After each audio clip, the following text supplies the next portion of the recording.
Hello everyone, welcome back to our channel. Today we're going to learn how to say thank you in Vietnamese.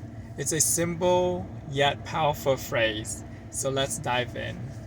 In Vietnamese, thank you is translated as cảm ơn. Let's break it down. Cảm means feel and ơn means kindness. So together, cảm ơn express appreciation for someone's kindness. For example, if someone helps you with something, you would say cảm ơn.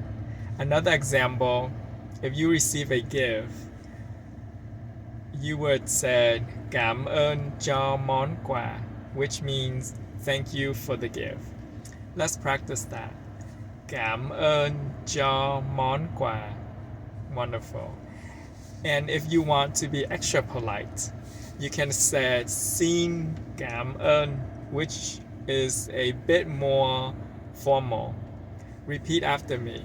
Xin cảm ơn. Great job. See you on the next video.